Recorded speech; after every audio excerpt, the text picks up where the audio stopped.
Xin chào cả nhà ha. Ở cái video trước thì mình đã có chia sẻ khái quát vài cái vấn đề nuôi dạy con cái cho các ông bố trẻ, bà mẹ trẻ thường hay mắc phải. Và hôm nay ở cái video này chúng ta sẽ đi sâu hơn, xoáy vào những vấn đề mà hơn 186 phụ huynh để đến cái lớp để mình học và chia sẻ, cũng như là hơn 200 em đã đích thân đánh dấu vào cái bài đó, test đó, là mình mắc phải những cái lỗi đó. Thì thật vậy, trong quá trình nuôi dạy con, chúng ta thường hay nói là chúng ta yêu con, thương con, hy sinh cho con. Nhưng mà liệu rằng những cái điều mà chúng ta nói đó nó có thực tiễn hay không, có chất lượng hay không? Mình ví dụ như có một trường hợp một bố trẻ khoảng ngoài 30, cũng trung niên rồi thì có đến chia sẻ với mình: anh ơi, sao mà em cũng dành thời gian chơi với con cả ngày luôn ấy, cả ngày luôn, trong ngày nghỉ mà chia sẻ với con mà sao chúng cũng ít nói, không có tương tác, không có nói chuyện nhiều với anh ấy. Thì khi mà mình đến mình hỏi đứa bé đó, con của anh ta, thì đứa con nó bảo không thầy ơi, cha con là đọc báo rồi xem tivi rồi không, đâu có chơi gì với con đâu, rồi chiều chiều thì ba mới chở con đi công viên, nói vậy. thì các bạn thấy đó cũng là một cái nguyên nhân nha. Rồi một cái ví dụ nữa, ở trường hợp có cái chị này, chị đến, chị cũng nhờ mình tư vấn. Thì không phải là vấn đề con cái mà tư vấn về vấn đề hôn nhân và gia đình đó. Thì trong cái lúc mà rảnh rỗi thì chị ấy có hỏi thêm về cái vấn đề là con cái, nuôi dạy con cái như thế nào cho tốt, và đăng ký học cái lớp, hỏi là có cái lớp đó không để học. Thì chị ấy cũng có chia sẻ là con em nó cũng hay nói dối rồi thiếu tự tin lắm, cũng như là ít tương tác, đa phần ít tương tác. Thì mình mới hỏi chứ, kêu chị liệt kê ra rồi viết ra cái thời dụng biểu của chị ấy, cái lịch chị ấy nghỉ việc với con như thế nào, bao nhiêu giờ viết chi tiết ra. Thì sau khi mình xem lại đó thì mình thấy hóa ra là đa phần lớn cái thời gian của chị ấy là dành cho những việc là nấu nướng, rồi dọn dẹp, rồi cũng có chơi với con đó, nhưng mà nó không nhiều. Thì qua hai cái ví dụ thì chúng ta thấy có mẹ có ba đó, đứa trẻ nó thấy đó. Nhưng mà đó không phải là các bạn chơi với con. Các bạn chơi với con, các bạn tương tác với con là các bạn phải trực tiếp chơi những cái trò chơi của chúng. Ví dụ như là vẽ hình, sắp ô chữ, hay là đọc chữ, hay là một cái bài toán gì đó mà chúng ta chơi với chúng. Thì như vậy mới gọi là thời gian chúng ta chơi với con và dành cho con. Chứ không thì các bạn cứ hiểu lầm là mình cả ngày ở với con, nhưng mà quay tới lui thì lắm lúc đôi khi các bạn không để ý, không phải là các bạn không biết mà các bạn không để ý là chúng ta dành cho cái thời gian cho con nó thiếu chất lượng. Cái thời lượng thì có, nhưng mà cái chất lượng nó không có, tình thương nó không nhiều. Thì như vậy thì sao mà chúng ta nói là chúng ta thương con, hay là chúng ta hy sinh cho con được, phải không nào? Thì những cái vấn đề đó thì quý vị cần phải xem lại. Thì những cái vấn đề mà chúng ta thường hay, hôm nay thì chúng ta ở video trước thì mình đã có nói khá về những cái nguyên nhân, cũng như là những cái ý kiến, rồi những cái phương pháp khái quát để cho chúng ta hiểu về cái cách làm cha làm mẹ như thế nào. Rồi thì hôm nay chúng ta sẽ đi xoáy hơn vào những vấn đề mà chúng ta thường hay gặp phải nhất.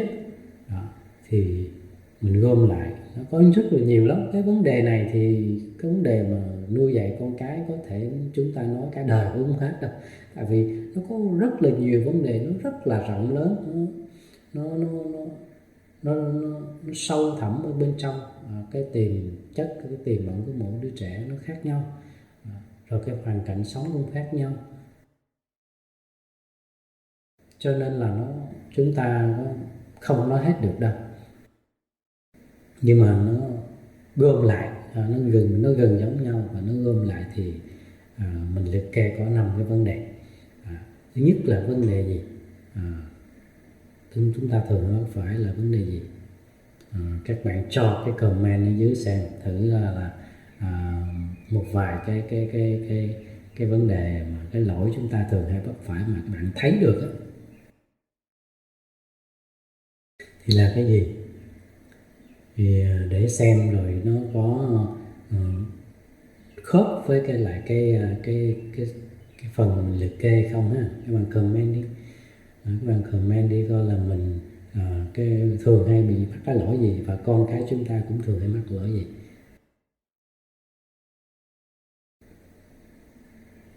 Bình luận cho mình thử xem.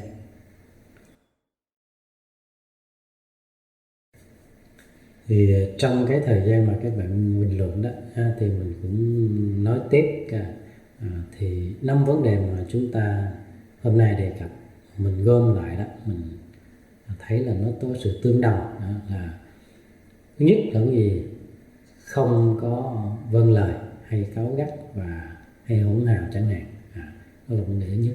Vấn đề thứ hai đó là lười vận động, chỉ tập trung vào chơi một vài cái sở thích nào đó. Ví dụ như là có bé thì thích đọc truyện, đọc sách, hay là xem phim, hoặc là chơi game chẳng hạn. Cái vấn đề thứ ba là chơi với bạn bè đó. Khi chúng ta chơi với bạn bè, những đứa bé đó nó chơi với bạn bè hay là với anh em với nhau cũng vậy, thì thường là gì? Hay giành đồ chơi, phải không nào? Giành đồ chơi, hay cự cãi với nhau về cái việc là giành đồ chơi, rồi đứa chơi trước, đứa chơi sau, nó là vấn đề như vậy. Vấn đề thứ tư là thiếu sự tự tin ở trong cái ăn nói, cũng như là sự sợ sệt một cái con vật nào đó, hoặc cũng có thể là đồ chơi, chứ không hẳn là một con vật chúng mới sợ đâu nha. Mình có một cái chắc đến đây thì mình có một cái ví dụ vui vui xảy ra chính trường hợp của đứa con của mình. Đó là gì các bạn? Hồi bé tầm khoảng 2 tuổi đó, khoảng 2 tuổi rồi đó các bạn, mà chơi cái xe mà nó bám lên tường đó, nó bám lên tường được luôn đó các bạn, mà nó tự động đó. Và tiếng rít nó kêu, có tiếng rít, nó có tiếng kèn, nó có tiếng rú khi mà nó leo lên tường, nó rú dữ lắm. Ấy thế là chơi rất là vui, thậm chí là cả bản thân mình cũng thích nữa. Nhưng mà lạ lùng thay là mỗi lần mà mở lên cái là con mình nó sợ, nó khóc chóe lên, nó khóc la sợ, mình cũng không hiểu lý do sao. Ban đầu thì mình nghĩ chắc cái trùng hợp hay là con kiến cái gì đó cắn, thì cởi đồ cởi đạc ra xem thì kiểm tra thì không có vấn đề. Thì trước đó thì tâm lý cũng rất là ổn định. Thì 1-2 lần sau đó mình test thử nữa thì nó lại tiếp tục nó sợ, thì mình biết là nó sợ cái tiếng xe bấm điện tử. Nó vậy mà nó cũng sợ được đó các bạn. Đó là cũng là một dạng thiếu sự tự tin.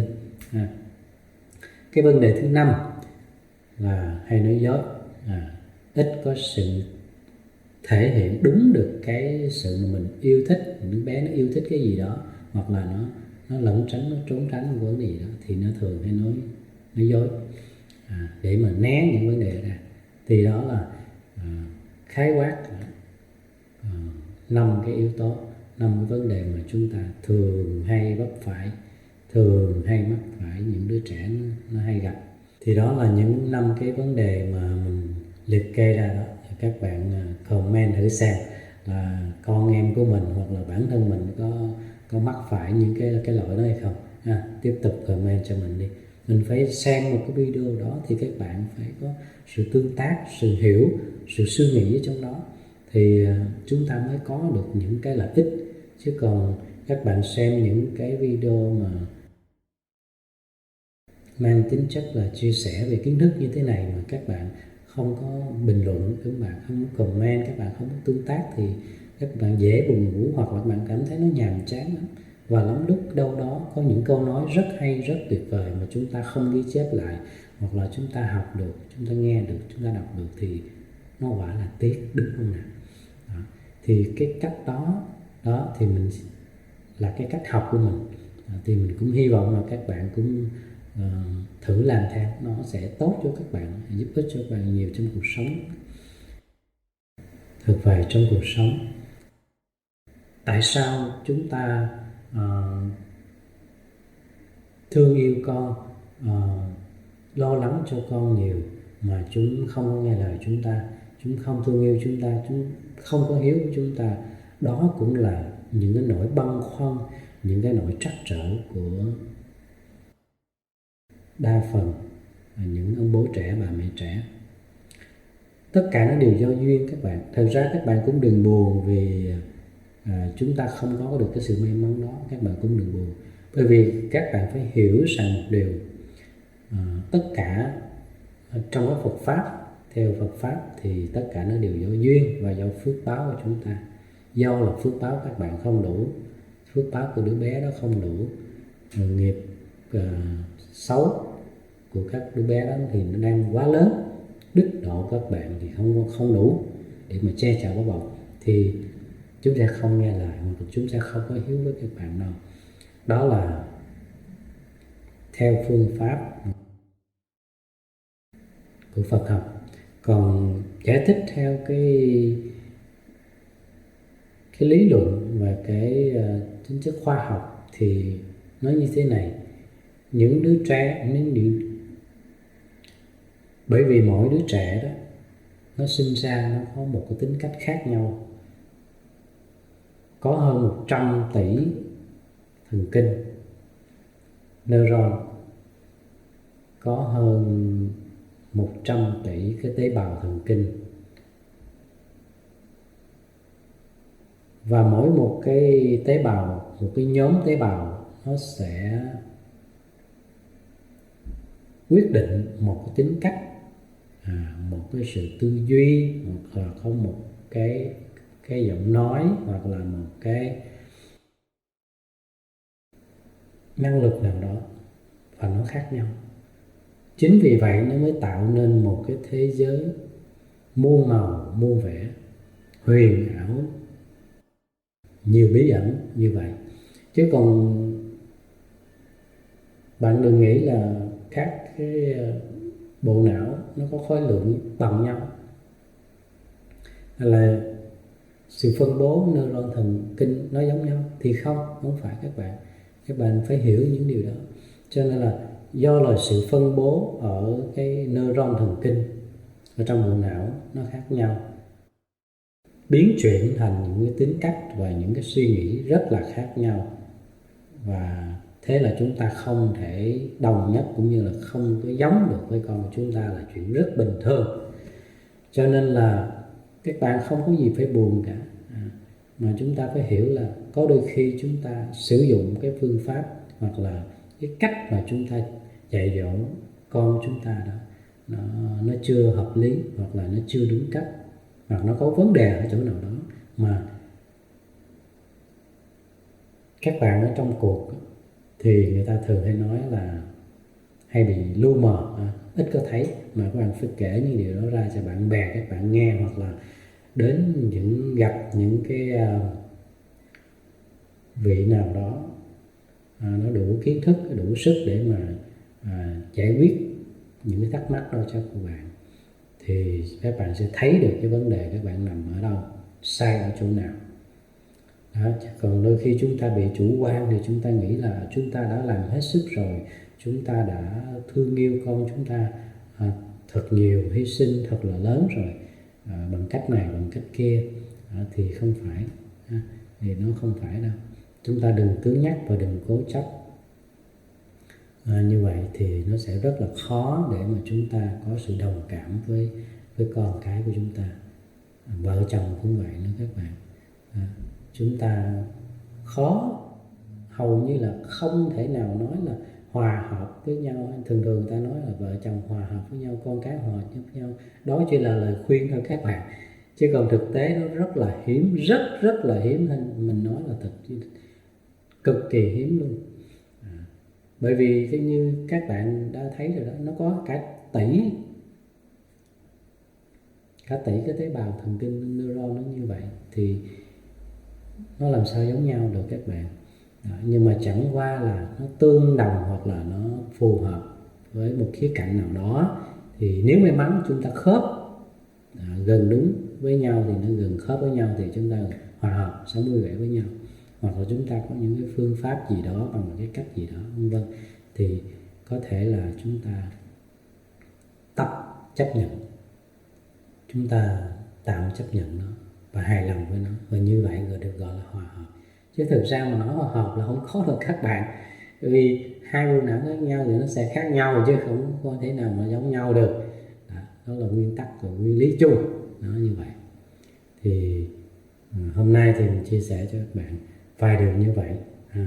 Ở video tiếp mình sẽ chia sẻ cho các bạn xoáy vào những 5 cái mục mà hôm nay chúng ta đề cập đến, để mà chỉ cho các bạn, chia sẻ cho các bạn những chỗ sai, hoặc là những cái cách để mà các bạn giải quyết vấn đề nó như thế nào.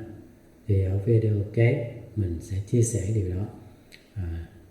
Hy vọng là các bạn đón xem, và nếu như các bạn thấy video này mà có giá trị thì xin các bạn, xin quý vị chia sẻ dùm cho mình, để nhiều người được biết hơn, để chúng ta cùng nhau tạo ra một cái gia đình hạnh phúc vui vẻ, tạo ra một thế giới hòa bình vui tươi.